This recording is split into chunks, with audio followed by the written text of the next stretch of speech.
Chapter 2. The Bargain. Of Atblat, realm of Chalchi-Uxt-Lique, and of the Lilands who dwell in Eubea. Knossos stands at Lottal, in rugged Olyzan Hyperia, beyond where lies Oluson and lofty Erythenhizanthus.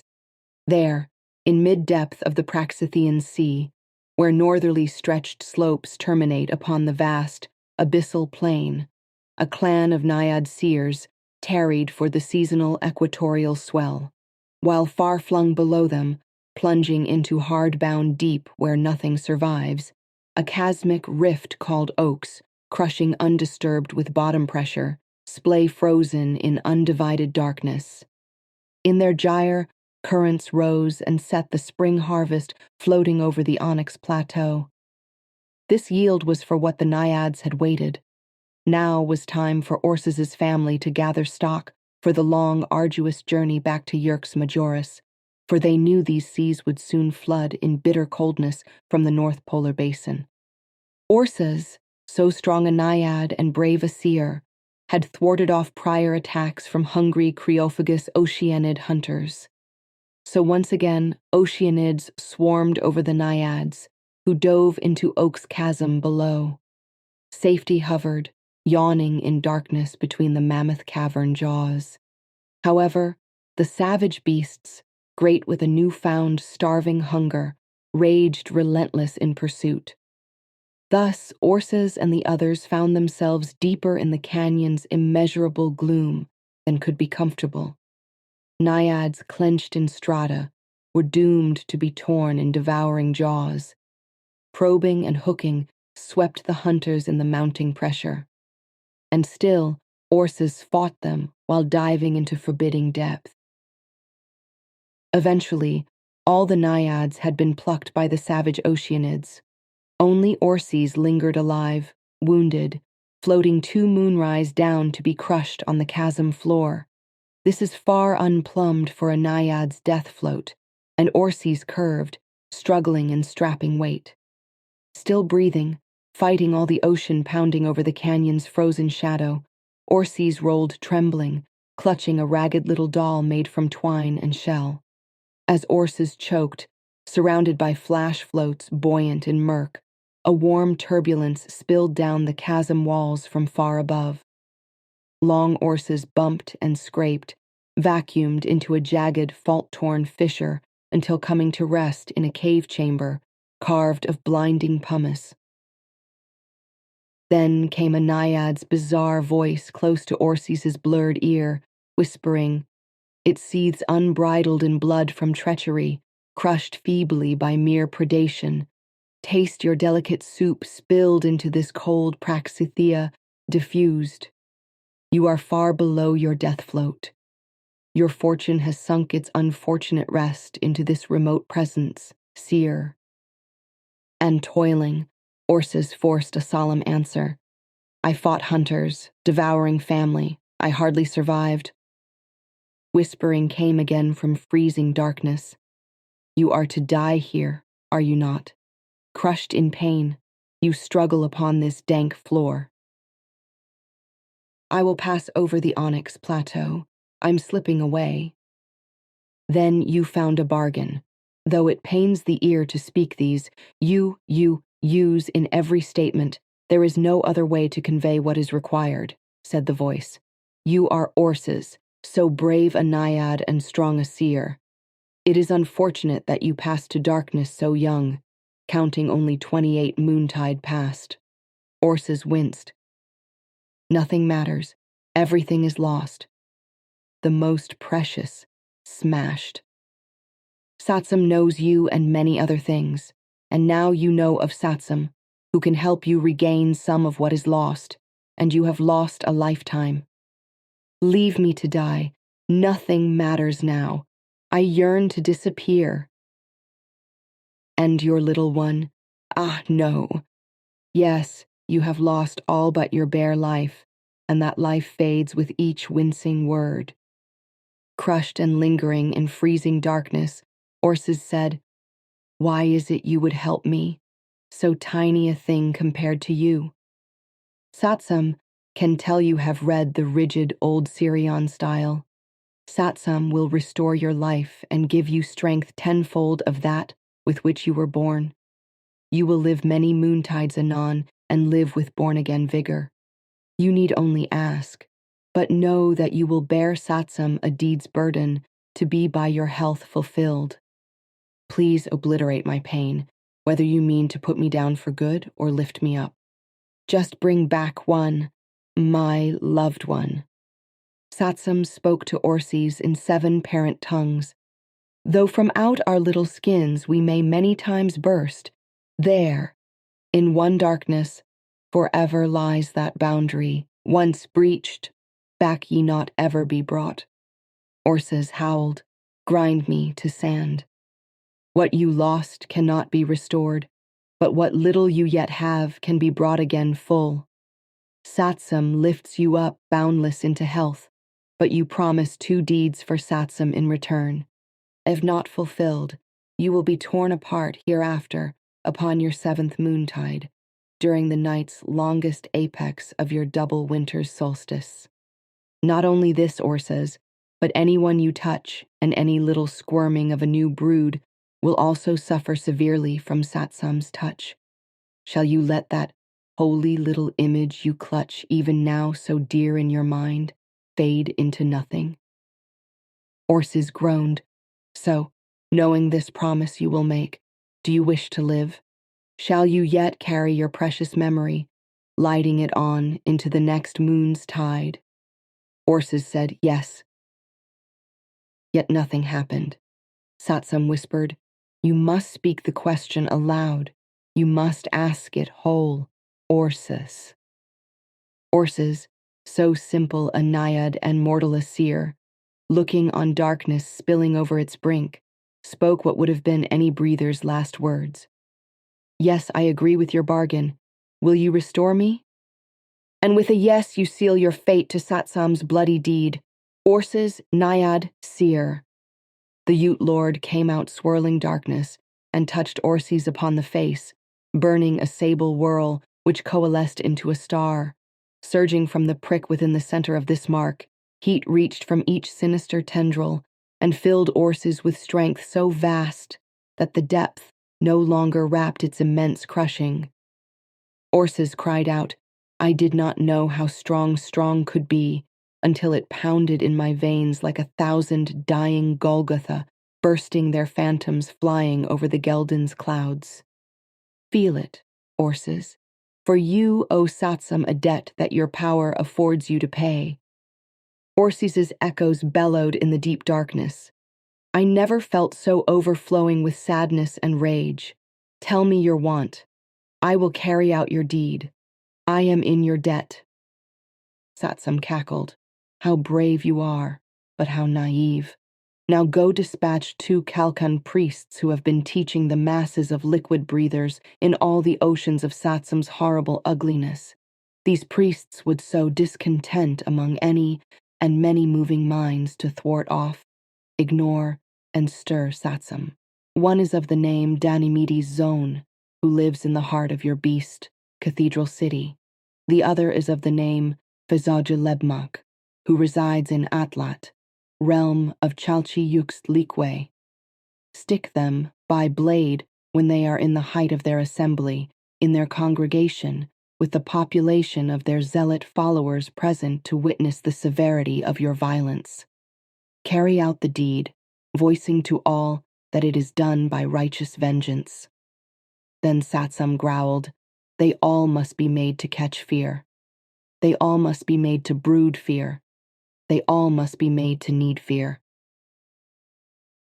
Why, with all your mightiness, do you not dispatch the Kalkans yourself, Uudt?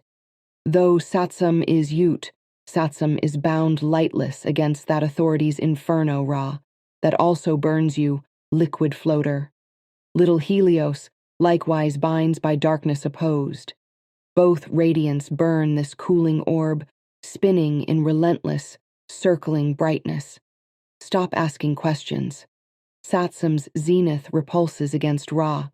Otherwise Satsam would to burst mindless off this world, undirected into cosmos. If you ask another question, Satsum would dispatch you. Was it not for a bargain? And when one side of this, our adulterous geoid, is fallen in darkness, thrice moon's jounce cast sunfire bounced, shimmering into the sea to warp Satsum. That sounds uncomfortable, snarked Orces. The Uudt continued, because of this, you, pure Orces, go brave the high places of Yerks, where raw Helios scrapes daylight across its ledges, and dispatch the priests who there reside. Orces thought, this Uudt can't leave its inner darkness to destroy these priests. I'll avoid Satsam's wrath myself, by staying in the shallows where Helios Ra shines brightly, where plump Thalia, delicate Aglaia, and frail Euphrosyne shall guard my night. Yes, Satsam cannot move forth to dispatch unknown souls, but yours is no longer in obscuration to Satsam's touch. You trail a shadow's string to Satsam's grasp. You and each body you touch are bound physical to Satsam by that long shadow cast by your sable-etched star. Orces reached up and covered the mark. Couldn't I just touch the priests to pass them this mark, and then you could rip them apart yourself? One priest is immune to Satsam's touch, the other is not. Which is which this Uudt sees not.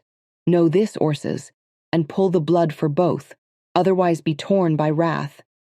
The Uudt, then twisting, said, Satsam must flee, for the weight of that brighter sun is glaring its way. Into deep fissures, the Uudt drained itself. Orces floated the pitch dark, alone, in frozen hollows beneath the great chasm, to follow out horrific business. For the next day into night, Orces became unduly magnetic. This pull increased to unbearable when phase shifting from deep to shoreline, and up Orces went, bobbing air to catch raw Helios's bitter burning, to char Satsam's cold dark. And as a swollen wave breaks its peak, bursting to foam, Orces shored up, crashing over the crushing rocky surface, a stranded survivor, wailing after 8 beloved Naiads lost. Writhing in air upon an island's rain-dropped biting sand, Orces heaved. To be born is to be cursed to die. Death is almost the strangest thing, for stranger still is to realize we are alive. How bizarre to find myself clasped inside this singular shell. How odd that myself I call me. Death arrives young, as we grow up wise enough to fully fathom our final demise. And dancing in a forgetful joy only spins a vibrant cap atop that immovable silence plunging all noise. And behold, these frightful two, death and life twirling together, along themselves aloft, steeped in nothingness. Orces plunged back into the sea, with dismay still crashing all shores. Seeing others forever go jerks our sad imaginings to that fearful final end, to where we ourselves will too soon arrive. Those gone don't speak, or in breeze-tangled whispers they waver in haunts scarcely heard, bending their pale colors in a drop of dew, all spied blind by our bodily eye. Yet still I look for those who've died. Dare I look for my little one? I will now hunt my own apparition, for souls must fly outside of time, and if they exist at all, they ought to hover their mute separation ever present. Even now, my discarnate spirit may lurk somewhere to be seen.